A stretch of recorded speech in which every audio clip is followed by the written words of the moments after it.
जय बोलो देवादिदेव खजराट श्री भगवान महावीर स्वामी की जय हो।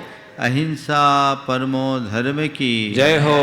परम पूज आचार्य गुरुवर श्री विद्यासागर जी महाराज की जय हो। परम पूज्य मुनिवर श्री 61 प्रमाण सागर जी महाराज की, मुनिवर श्री 61 अरह सागर जी महाराज की।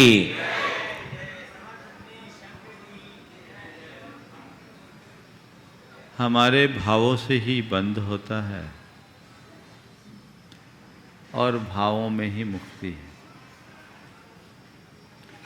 सब कुछ हमारे भावों के ऊपर निर्भर करता है। यदि मनुष्य की अंतःचेतना जागृत हो,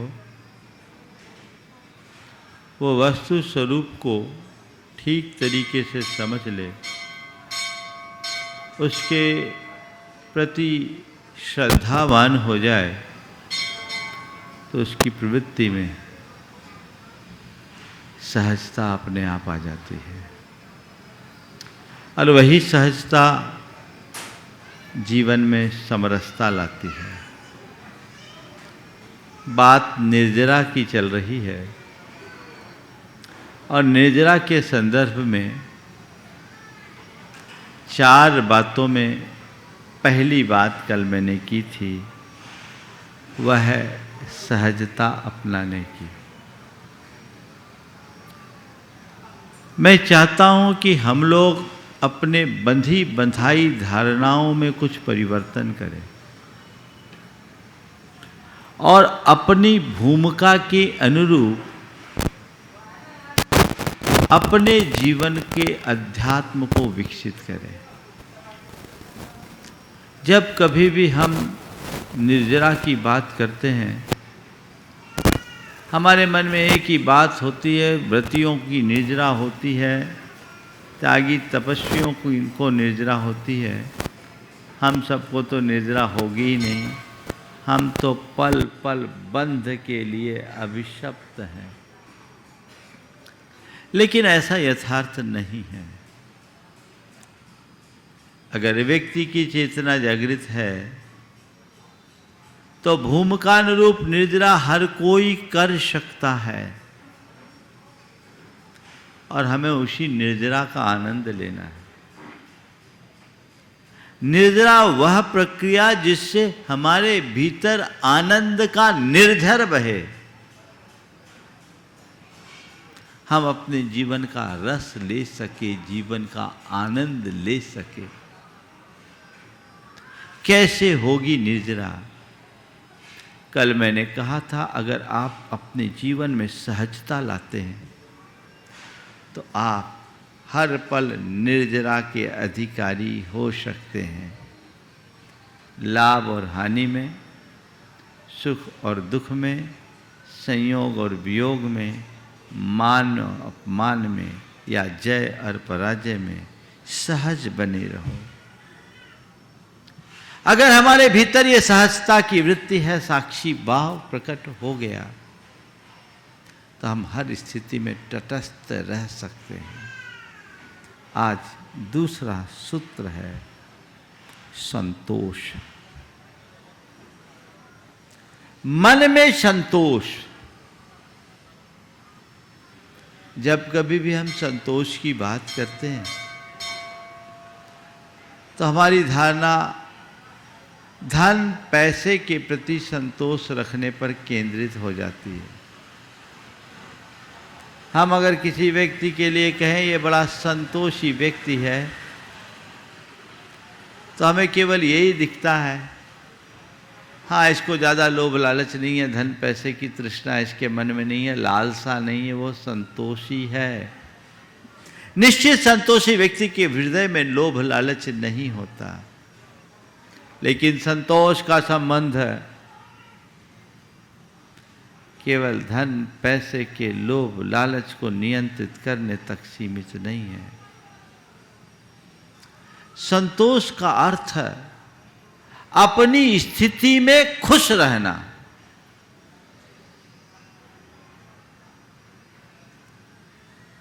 आप अपनी स्थिति से खुश हो, आप जैसे हो उसमें खुश हो, तो समझना आप संतुष्ट हो और आपके मन में नाखुशी है तो ये असंतोष है।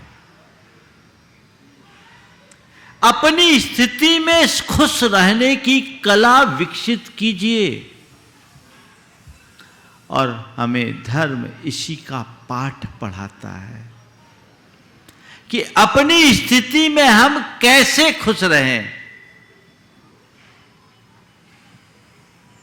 पहले तो मैं आप लोगों से पूछता हूं, ईमानदारी से बताना, अभी तुम जैसे हो, जिस स्थिति में हो, उसमें खुश हो या खिन्न?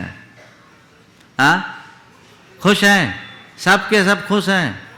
हाँ, फिर हमें प्रवचन देने की जरूरत क्या? हमारे प्रवचन का मकसद ही भैया खुश रहो, खुश रखो। फिर यहीं विराम दे देता हूं। हाँ, बोले महाराज जी आप अभी प्रवचन दे रहे इसलिए खुश हैं, और प्रवचन नहीं दोगे तो फिर खिन्न हो जाएंगे। ईमानदारी से बोलो। अभी मैं ये ब्रेक कर दूं और कहूं कि भाई जब आप लोग खुश हो ही तो प्रवचन देने की क्या जरूरत? महावीर भगवान की जय। क्या होगा? आप लोगों के चेहरे का रंग बदल जाएगा कि नहीं? बोलो, बदलेगा? फिर आप ये क्यों कहते हो कि हम अपनी स्थिति से खुश हैं? बात समझ में आ रही है?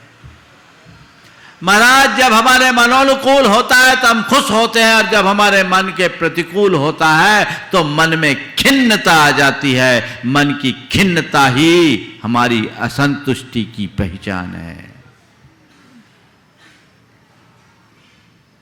संतोष रखने का मतलब है हर हाल में मस्त रहना,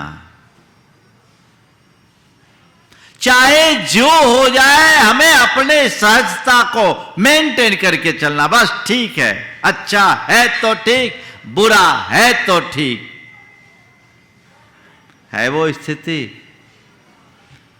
जिस व्यक्ति के हृदय में वृत्ति आ जाती है वो साधारण मनुष्य नहीं, वो साधक कहलाता है। और यही साधना हमारे जीवन को ऊंचा उठाती है। साधक बनने का मतलब ये नहीं है कि तुम साधु सन्यासी बनो तभी साधक बनो।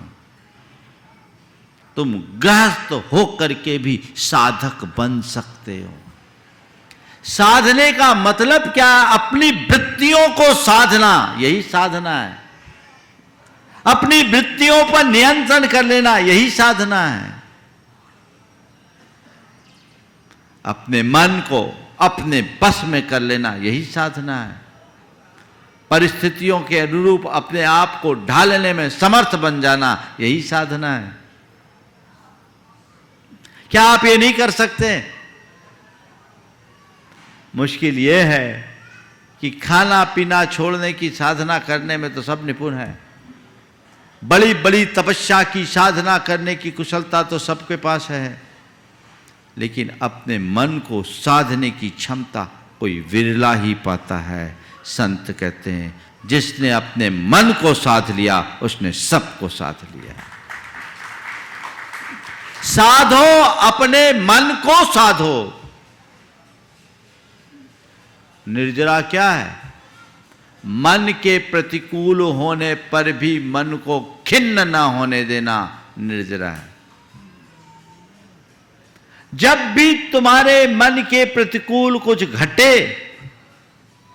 और तुम यदि उसे उसी रूप में स्वीकार लो, उससे प्रभावित ना हो, अपने हृदय में राग द्वेष न करो या संकल्प विकल्प उत्पन्न ना होने दो, तो समझ लेना ये निर्जरा है। हमारे मन के प्रतिकूल कोई भी चीजें कब घटती है? दो कारणों से घटती है। या तो हमारे संयोग हमारे अनुकूल ना हो, विरुद्ध कर्म का उदय आ जाए, संयोग बिगड़ जाए, तो अथवा हमारी खुद की मनस्थिति वैसी ना हो।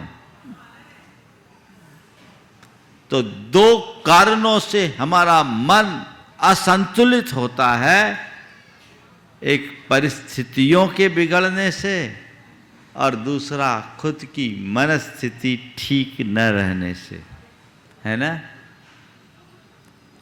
तो परिस्थितियों पर तो हमारा किसी का नियंत्रण नहीं है क्या?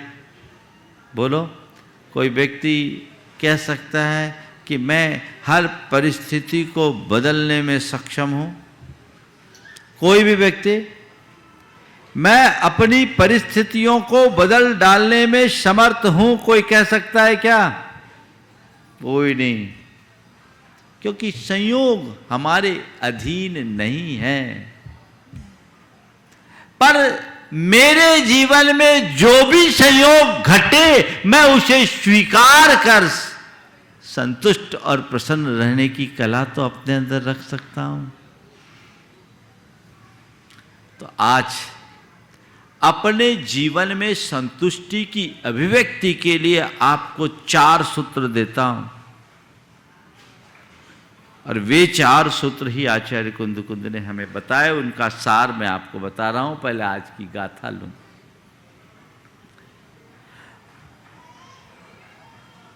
बंधु भोग निमित्तम अज्जवसानोदये सुनानिश संसार देह विषयेश ने उपज्जदे रागो।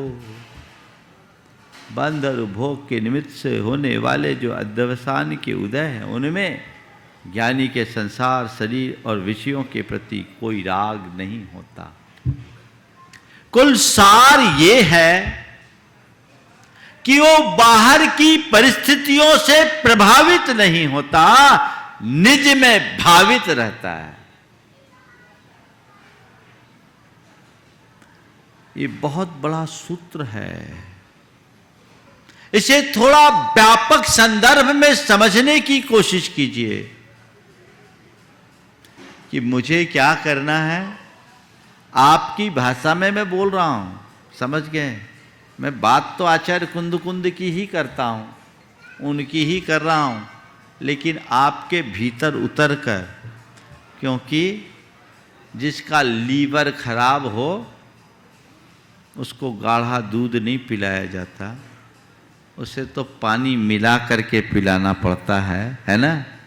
और पानी मिलाने का उद्देश्य दूध को पतला करने का नहीं है, पानी मिलाने का उद्देश्य सामने वाले को पुष्ट करने का है। समझ रहे ना? तो मैं पूरी जो व्याख्या आप सबके बीच कर रहा हूं, वो केवल आप सबके व्यवहारिक जीवन को केंद्र में रखकर कर रहा हूं। हम धर्म और अध्यात्म को अपने व्यवहारिक जीवन में जिस पल उतार लेंगे, हमारा जीवन उसी पल सुखी और संतुष्ट हो जाएगा। जीवन में एक अलग प्रकार की आनंद की लहर प्रकट होगी। संतुष्ट रहना चाहते हो तो सबसे पहली बात, आप आत्मश्रद्धानी बनो। आत्मा के स्वरूप को पूरी तरह से समझो। पक्का श्रद्धान जिस व्यक्ति के हृदय में होता है, उसके सामने पाने और खोने जैसी कोई बात ही नहीं रहती। असंतुष्टि क्या होती, क्या है? जो हमने चाहा वो नहीं हुआ, और जो हुआ उसे हमने नहीं चाहा। अनचाहा हो जाना, चाहा ना होना, ये असंतुष्टि का एक कारण है। हमारे पास जो था उसमें से खो जाना, ये हमारे लिए असंतुष्टि है। और जो हम नहीं चाहते वो हमारे साथ जुड़ जाना, ये हमारी असंतुष्टि के कारण है। अगर आपने सच्चे अर्थों में आत्मा के स्वरूप को पहचान लिया, आपका श्रद्धान अगर उसमें जग गया, तो मेरे पास तो कुछ पाने और खोने जैसा है ही नहीं। मैं तो जो हूं सो हूं। अनंत काल बीत गए, आज तक मेरी आत्मा ने न तो कुछ बाहर का कुछ पाया है, न अपना कुछ खोया है। एक परमाणु भी इधर से उधर नहीं हो सकता, और आत्मा के एक प्रदेश भी इधर से उधर नहीं हो सकते। ये समझ अपने भीतर जब विकसित हो जाएगी, तो फिर और चीजों के प्रति ध्यान ही कहां जाएगा। आत्मा के स्वरूप का श्रद्धान जो जीवन के यथार्थ का बोध कराता है, वो श्रद्धानी बनिए। बस मैं आत्मा हूं और मेरा क्या है, क्या है बोलो। आप अपने मन से पूछो मेरा क्या है, उत्तर क्या आएगा? बैंक बैलेंस आएगा, प्रॉपर्टी और एसेट्स आएंगे, लायबिलिटी भी आ जाएगी, है ना। वैसे तो तुम लोग अपनी बैलेंस शीट बनाते हो। नहीं, बस मैं आत्मा हूं और मेरा बस मेरी आत्मा है, इसके अलावा और कुछ नहीं, जिससे कुछ खो भी नहीं सकता और जिसमें कुछ जुड़ भी नहीं सकता। वह मैं हूं, वही मेरी आत्मा है। वह मैं हूं, वही मेरी आत्मा है। ये दृष्टि अपने अंदर विकसित कर लीजिए। कोई विचलित होगा? एक सज्जन है मेरे संपर्क में, उनके जीवन में एक बड़ा हादसा हुआ। हादसा में उनके 2 बेटे एक्सीडेंट में एक साथ मर गए। एक 18 साल का, दूसरा 21 साल का। देखिए, एक तत्वज्ञानी के हृदय में क्या परिणाम होता है। 18 साल और 21 साल का युवा बेटा जिसका खो जाए, साधारण परिस्थिति में क्या होगा? रो रो के बुरा हाल होगा। पर वो व्यक्ति बिल्कुल तटस्थ बना रहा। उसने कहा, मैं मानता हूं मेरा और मेरे बेटों का संयोग इतने ही दिन का था, और बेटे बेटे थे, व्यवहार में मेरे बेटे थे। मेरा है कौन? मेरा तो बस मैं हूं, ये शरीर भी मेरा नहीं है। ये श्रद्धान जब तुम्हारे हृदय में बैठ जाएगा तो तुम दुनिया में चाहे कुछ भी क्यों ना हो जाए, तुम्हें कोई हिला नहीं पाएगा। जैसा भी हो तुम उसमें खुश रहोगे, संतुष्ट रहोगे, प्रसन्न रहोगे कि बस मैं तो आत्मा हूं, मेरे साथ जो भी जुड़े हैं, एगो में शासदु आदा अणान दंशन लक्षणों शेषा में बाहिरा भावा सब्बे संजोग लक्षणा। मैं एकमात्र ज्ञान दर्शन लक्षण वाला शाश्वत आत्मा हूँ, और मुझसे भिन्न जितने भी बाहरी पदार्थ हैं वे सब संयोग लक्षण वाले हैं। संयोग से मेरे पास है, मेरे नहीं है। और संयोग संयोग है, बाहर से आया है, बाहर जाएगा। ये बात अपनी अंतश्चेतना में गहरे तौर पर बिठा लीजिए। मन में असंतोष कभी नहीं आएगा। ठीक है, जो भी स्थिति होगी आप उसमें खुश रहोगे। संत कहते हैं, संयोगों को पहचानो, आत्मा के स्वरूप को जानते हुए तुम कुछ भी करो कभी दुखी नहीं होगे, और स्वरूप को भूल करके करोगे तो कभी सुखी नहीं होगे। यथार्थ क्या है? इस संसार में हमारे जितने भी रूप है ना, ये क्या है? ये सब एक नाटक है। क्या है? नाटक। हर प्राणी को अलग अलग रोल प्ले करना पड़ता है।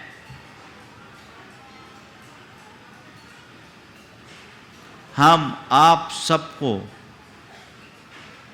अलग अलग रोल मिला हुआ है जिसे हमें प्ले करना है, और कब कौन सा प्ले रोल अदा करना है, कब कौन सी भूमिका निभानी है, ये हमारे हाथ में नहीं है। रोल का निर्धारण कौन करता है? डायरेक्टर। कौन करता है? कौन करता है? समझ गए? तो बस मैं तो आत्मा हूं, मुझे रोल दिया गया है किसके द्वारा? कर्म सिद्धांत पर विश्वास करो। कौन है हमारा डायरेक्टर? कौन है? कर्म है। कर्मों ने हमें समय समय पर अलग अलग भूमिका दी। कर्म जैसी भूमिका देता है हमें वैसा जीवन जीना पड़ता है, और हमें जीना है। अगर आपने ये समझ लिया तो कभी आप सुखी दुखी नहीं होगे, हर स्थिति में तटस्थ बने रहोगे। आप सिनेमा देखते हो, कई बार आपने ऐसा देखा होगा कि जो नायक है वो एक भिखारी बन गया होता है, और वो भिखारी का ऐसा अभिनय करता है, ऐसा रोल प्ले करता है कि देखने वालों के आंखों में आंसू हो जाए, वो सामने वाले द्रवीभूत हो जाए। होता है, वो आदमी भिखारी बन जाता है। पर क्या कभी अपने आप को भिखारी मानता है? क्या मानता है? क्या मानता है? हाँ, वो तो हीरो है। क्या है? हीरो। बस मैं भी कहता हूं यू आर हीरो। भिखारी मानना बंद करो। अपने आप को भिखारी क्यों मान रखे हो? ये रोल है, ऊपर का रोल है। ठीक है, मुझे भिखारी का रोल अदा करने के लिए दिया गया है तो मैं उसे निभाऊंगा, और अच्छे से निभाऊंगा, खुश होकर के निभाऊंगा, खिन्न होकर के नहीं। ये क्षमता अपने भीतर विकसित कीजिए, आत्मा के श्रद्धानी बनिए और कर्म सिद्धांत पर विश्वास कीजिए। जो मिला है मुझे वो करना है, पर करते हुए बहना नहीं, अपने स्वरूप को याद रखना है। क्या करना है? स्वरूप को याद रखना है। मेरा स्वरूप क्या है समझ में रहना चाहिए, तब कहीं जाकर जीवन की दिशा बदलेगी और जीने का आनंद आएगा। और एक बात और बोलूं, बाहर की दुनिया में मुझे कौन सा रोल लेना है और कौन सी भूमिका छोड़नी है, इस पर मेरा अपना निर्णय हो सकता है। पहले लोग स्क्रिप्ट देखते हैं, फिर देखते हैं कि नहीं ये रोल मेरे लायक है कि नहीं, तब जाकर कोई एक्टर उस फिल्म को साइन करता है। लेकिन भीतर के साथ ऐसा नहीं है, एक तरफा एग्रीमेंट है। क्या बोल रहा हूं? एक तरफा एग्रीमेंट है। जो रोल दिया जाएगा वो करना होगा। अगर रोल ठीक करोगे, ठीक ढंग से रोल करोगे तो दूसरा अच्छा रोल मिलेगा, और जब तक रोल खराब करोगे खराब ही खराब रोल मिलता रहेगा। समझ में आ रही है बात? तो क्या करना है? मुझे जो भी रोल मिला है उसे अच्छे से अदा करना है ना? ऐसे आप लोग कलाकार तो बहुत हो, इसमें भी अपनी कलाकारी दिखा देते हो। संत कहते हैं अंदर से जागो, चेतो, जीवन की धारा को परिवर्तित करने के लिए संकल्पित हो, तब कहीं जाकर हम अपना पथ प्रशस्त कर सकेंगे। अन्यथा हमारे पास और कोई रास्ता नहीं है। तो कर्म के सिद्धांत पर विश्वास रखने वाला व्यक्ति कभी असंतुष्ट नहीं रहता। जो हो जाए सब ठीक, जो हो जाए सब ठीक। मेवाड़ में एक घटना घटी।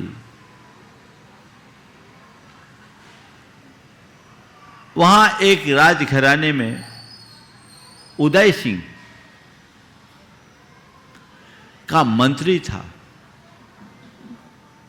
राजा उदय सिंह के मंत्री को के विषय में राजा से किसी ने कह दिया कि ये व्यक्ति आपके प्रति वफादार नहीं है।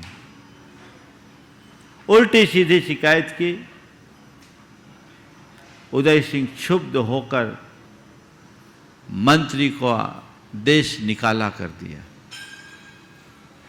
मंत्री को देश से बाहर कर दिया गया। मंत्री ने सहज भाव से उसे स्वीकार लिया, देश निकाला। 10 साल तक वो देश से बाहर रहा। इस बीच राजा उदय सिंह को मालूम पड़ा कि नहीं, मुझे जो जानकारी दी गई थी वो गलत थी और ये तो मेरा सबसे बड़ा हितैषी और संरक्षक है। उन्हें अपने निर्णय पर घोर पश्चाताप हुआ। उदय सिंह जी ने उस मंत्री का पता लगाकर उसे अपने राज्य में बुलाया और वापस उन्हें मंत्री पद पर ससम्मान बैठने का निवेदन किया। जब निवेदन किया तो उन्होंने उसे सहज भाव से स्वीकार लिया।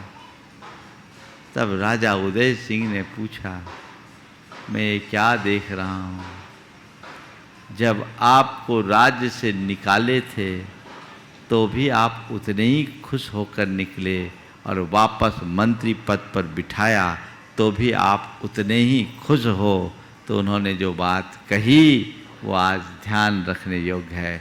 उन्होंने कहा, मैं तो ये जानता हूँ कि मंत्री का पद भी मेरा पद नहीं है और मेरा देश निकाला गया तो वो भी मेरा नहीं है। मेरा तो केवल मैं हूँ और व्यवहार में अगर मेरा कुछ था तो वो मेरा कर्तव्य था, जो मैं मंत्री की हैसियत से भी कर्तव्य को पाला और राजा की आज्ञा मानना हर प्रजा का कर्तव्य है, इसलिए देश निकाला को स्वीकार करके भी मैंने कर्तव्य को पाला।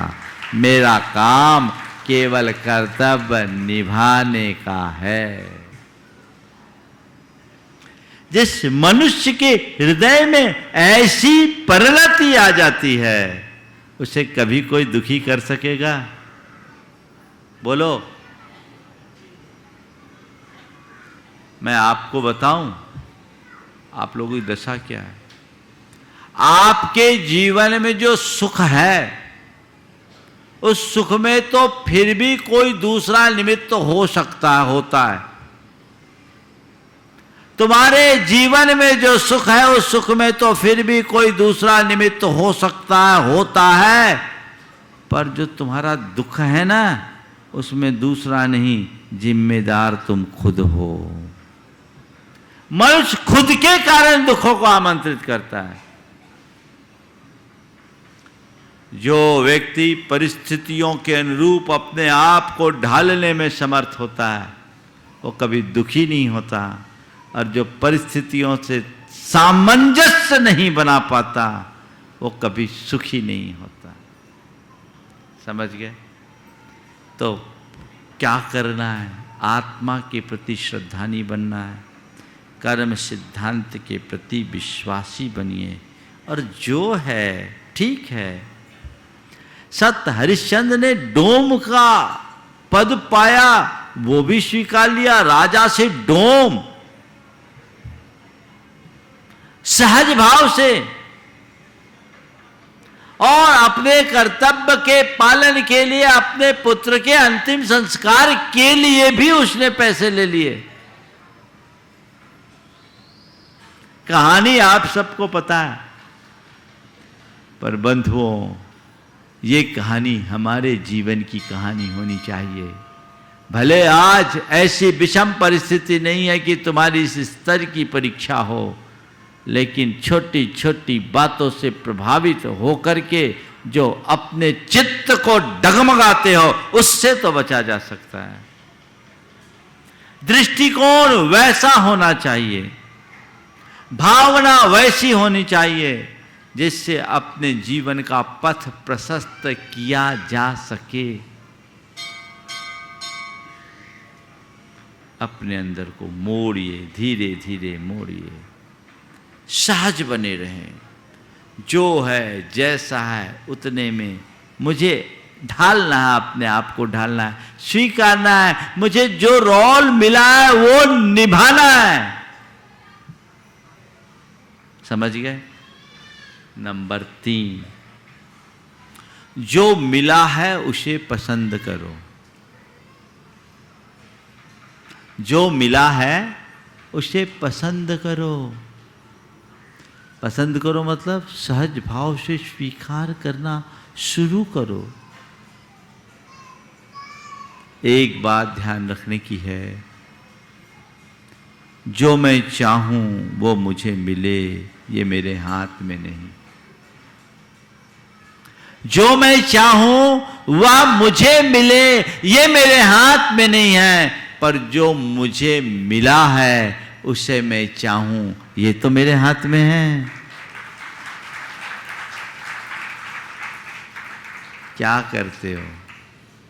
ज्यादातर लोगों की कहानी यही है, जो मिला है वो पसंद नहीं और जो पसंद है वो मिला नहीं।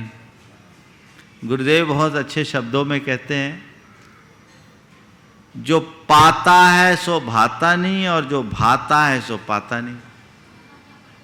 जो पाता है सो भाता नहीं, जो भाता है सो पाता नहीं, इसीलिए सुख साता नहीं। ये गुरुदेव के शब्द है। ये इसमें जीवन का एक बहुत बड़ा यथार्थ निहित है। अपने जीवन को संतुष्ट बनाए रखना चाहते हो, राग भाव से मुक्त रखना चाहते हो, तो बस जो है सहज रूप से स्वीकार कर लो। बस यही है मेरे काम का। जितना उपयोग करने लायक हो उपयोग कर लो, जितना उपभोग करने लायक हो उपभोग कर लो, उससे चिपको मत। वो आनंद है। लेकिन सब भागते हैं, दूर भागते हैं, पास की चीज दिखती नहीं है ना। संत कहते हैं, यदि तुम्हें उससे सुख नहीं मिला जो तुम्हारे पास है, तो वो तुम्हें कैसे सुख दे सकेगा जिसे तुम चाहते हो? मिलेगा क्या? अपने मन से पूछो, तुम्हारे पास जो चीजें हैं उसकी खुशी अधिक है या जो नहीं है उसके पीछे परेशान? बोले महाराज, हमारे पास जो चीजें हैं उसकी खुशी हमारे पास कम है, पर पड़ोसी के पास जो चीजें हैं उसकी तकलीफ ज्यादा है ना। ये बातें ये क्यों कर? ये मन की दुर्बलता है, इसे दूर करना चाहिए। ये हमारे जीवन को, हमारे जीवन की शांति को छिन्न भिन्न करने वाले हैं। 2 पड़ोसी थे,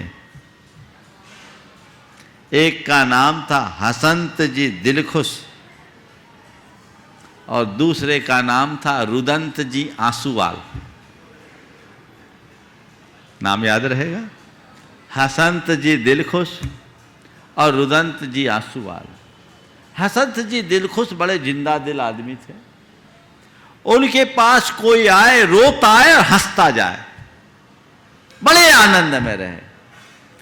पर जो रुदंत जी आंसूवाल थे ना, वो आंसू ही बहाते थे। सुबह से उठते और शिकायतें शुरू हो जाती। कोई भी आया, जी क्या करूं, आज नींद देर से खुली, आज पेट साफ नहीं हुआ, आज पत्नी ने चाय देर से दी, आज भोजन अच्छा नहीं मिला, अजी क्या करूं, आज हाजत खराब हो गई है, आज सिर में दर्द हो रहा है, सवेरे से एक भी ग्राहक ही नहीं आया, क्या बताऊं। जो आए उसके सामने अपना पुराण खोल दे। अब कौन आए उसके पास? नतीजा ये निकले कि कोई उसके पास फटकना न चाहे, आए तो जल्दी पिंड छुड़ाना चाहे, और हसंत जी दिलखुश के पास लाइन लग जाए। अब इसे बड़ा उथल पुथल कि आखिर बात क्या है, कौन सी सम्मोहनी लोगों के ऊपर छोड़ रखी है जिससे सारे लोग इसके पास आते हैं, मेरे पास कोई आते ही नहीं। चलकर पता लगाना चाहिए। एक दिन उसके घर पहुंचा। जब घर गया तो देखता क्या है, 2 कमरे का साधारण सा मकान था। बाहर के कमरे में वो था और उसकी गोद में उसके 14 साल का बेटा लेटा हुआ था और उसके सिर पे बाम मल रहा था। आया, पहुंचा, बोले क्या बात? बोले बेटे को बुखार है, सिर दर्द हो रहा है, मैं इसको बाम मल रहा हूँ, आप बैठिए, मैं आपके लिए चाय तैयार करता हूँ। बोले चाय भी आपको ही बनाना पड़ता है? बोले हाँ कोई बात नहीं, मैं बनाता हूँ। बोले क्यों? बोले इसकी मम्मी है, वो पीछे के कमरे में है, वो अर्ध विक्षिप्त है। अच्छा, घर का काम आप ही करते? बोले हाँ। और कोई नहीं घर में? बस एक इसका बड़ा भाई है 18 साल का, वो थोड़ा आवारा हो गया है, अभी घूम रहा होगा, आएगा और खाना खा के चला जाएगा। सामने वाला सुनकर हैरान रह गया कि हद हो गई। जिसकी पत्नी विक्षिप्त, जिसका बेटा आवारा, दूसरा बेटा बीमार, जिसे घर का भी काम करना पड़ता है और दुकान का भी काम करता है, सब काम करता है, इतना खुश रहता है, उससे रहा नहीं गया। पूछा इतनी विषम परिस्थितियों में भी आप खुश कैसे रहते हो? आखिर आपके खुश रहने का मंत्र क्या है? उसने कहा मुझे और कुछ नहीं पता, मैं केवल इतना ही जानता हूँ, हर हाल में संतुष्ट रहना और प्रसन्न रहना, यही मेरे जीवन का मंत्र है। कल में जो खेल खिला दे बस मुझे वही करना है। ये निर्जरा का निमित्त है। प्रतिकूल प्रसंगों में आपने अपने आप को तटस्थ बनाए रखा, अपने आप को आकुलता से मुक्त बनाकर रखा, समझ लेना निर्जरा हो गई। यही तो समता है। ऐसी संतुष्टि अपने अंदर होनी चाहिए और इस संतुष्टि को अभिव्यक्त करने के लिए हर पल सकारात्मकता अपनाएं। सोच को पूरी तरह सकारात्मक बना करके चले। मन कभी व्यग्र और बेचैन नहीं होगा। जीवन में एक अलग प्रकार की आनंद की अनुभूति होगी। आप वैसा करने का प्रयास और पुरुषार्थ करें। यदि ऐसा आप करते हैं तो वो आपके जीवन की एक बड़ी उपलब्धि होगी। निर्जरा करने का यही मार्ग है जो हमें निराकुलता की ओर अग्रसर करे। जिस क्षण हमारे हृदय में निराकुलता की अनुभूति हो, समझना वही निर्जरा है और आकुलता का नाम बंद है। तो मुझे क्या करना है? मुझे संतुष्ट रहना है। क्या करना है? मुझे संतुष्ट रहना है। अपने हृदय में संतोष की वृत्ति को बनाए रखना चाहते हो तो बस एक ही बात अपने जीवन का मंत्र बना लीजिए, मुझे खुश रहना है, मुझे संतुष्ट रहना है, मुझे खुश रहना है, मुझे संतुष्ट रहना है, मुझे खुश रहना है, मुझे संतुष्ट रहना है। ये तुम्हारे जीवन की धुन बन जाए तो हर पल तुम्हारे चेहरे पर सहज मुस्कान बिखरेगी, कभी तनाव के लक्षण नहीं दिखेंगे। अपने सबकॉन्शियस माइंड में ये बात गहरे बिठा लीजिए, मुझे खुश रहना है, मुझे संतुष्ट रहना है, मुझे प्रसन्न रहना है, मुझे संतुष्ट रहना है। कोई भी एक वाक बार बार बार बार दोहराना शुरू कीजिए, घोट लीजिए, वो धुन बननी चाहिए, धुन। तो जैसे ये धुन बनेगी बाकी वस्तु का स्वरूप तुम्हारे आंखों के सामने आएगा, तुम्हारे मानस पटल पर उभरेगा और वह तुम्हें अपने आप सहज बना देगा और जीवन का पथ प्रशस्त करेगा। समय आप सबका हो गया, यहीं पर विराम। बोलिए परम पूज्य आचार्य गुरुवर श्री विद्यासागर जी महाराज।